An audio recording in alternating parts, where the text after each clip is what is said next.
Warning. I do not own any of the clips in the following video. All rights go to Marvel and Disney. And I actually will be really upset if this video gets blocked because I already re-uploaded it 4 times, taking some of the copyrighted footage out again and again and again and just replacing it with photos of the footage, and every time it's still taken down. I still have a few of those, but I really don't want to delete all of them, so I really hope that you will be merciful. Please. Thank you. I am Alexander Malinin, creator of the Open Rancis channel. I'm here to talk to you about Avengers Infinity War. Hello, this is Alexander Malinin. Hope you liked that introduction. I hope people get the reference. Never mind. So, this is part 2 of the spoiler discussion of Avengers Infinity War.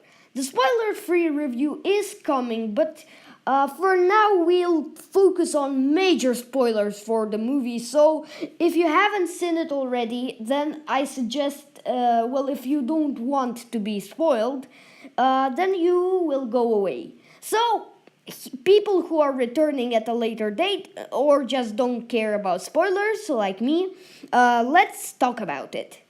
So, where did I leave off? Oh yes, Doctor Strange was kidnapped by Ebonimo. It's definitely Ebonimo, not, I think like that, yeah. And we see the scene in which Doctor Strange is being tortured by those very sharp things pointed towards the different parts of his face. And this is a scene we saw in the trailer, like little glimpses of it, but it's truly even more horrifying in the movie to watch. Just watching Doctor Strange suffer so much with and everything is so sharp, and it's so like you always, it's like you're, oh my god. Of course Iron Man has come to the ship to because he basically he wants to rescue Doctor Strange at that point. Then Spider-Man sneaks on board from the trip of his of the bus of the school, and I must say that's bus scene where he escaped from the bus by Ned creating a distraction. There was a Stan Lee cameo. And Stan Lee is the creator of many Marvel comics, and it's a tradition for Marvel films to basically insert Stan Lee into a scene in each of the MCU movies. And basically here he's like, haven't you seen a starship before in your life? Which is really hilarious, indicating that Stan Lee did create much of this stuff, so he's probably used to scary, strange stuff like that. But basically, Spider-Man sneaks on board, and they're planning to save Strange and throw Ebonimo out of the ship by using a strategy from a film called Aliens or Alien, which I did not watch, so I did not get that reference. However, I'm not planning on seeing it since I saw little glimpses of it and it didn't really look nice to me. But maybe I'll see it in the future. But basically, they save Doctor Strange by throwing Ebonimo off the ship, and I have very mixed feelings about those, because one side of me is relieved because I was so sort of always always felt in fear and menace, and also I sort of was hated Ebonimo for what he did in the movie so far and how he was presented. I hated him. He was so just, I don't know. But on the other side, I loved his character, and I was sort of okay with it, but I wished he stayed a little longer on screen. But basically, Tony decides not to return to Earth, but to see where basically the ship takes them. Of course, Spider-Man, Peter Parker's suit now has the spider legs, which I really did enjoy because they're a very nice addition and I think a very exotic and interesting one to the movie. Now I'm going to talk about something earlier in the movie, which is the flashback with Thanos and Gamora. Basically, Thanos found Gamora when she was like her race was invaded by his armies. He wanted to wipe out like half the planet to make the other half live peacefully and without like overpopulation or basically or any like pollution or something like that. But of course, his methods were too bad, and of course, they weren't right. So, the thing is, it's just terrifying to see that flashback with Thanos' theme playing in the background. Just like how everyone is screaming, how everyone is being killed, just torn apart, their families, everything. And how Ebony Maw is like, go to freedom, you'll be honor, like you will have the honor to be save your world like from yeah, and it's just Ebony Maw in that scene again, and how Gamora was just to Thanos understood that she's not really afraid of him, and he took her, and how her family just and everyone she knew just were killed right behind her as Thanos just talked and played with her. Just it was so frightening. Well, I wasn't frightened, but I felt so bad for the people. It was a really well done scene, I must say. And after that, we cut to Thor and Rocket Raccoon, and also we Groot on their little side quest to get the weapon that could destroy Thanos.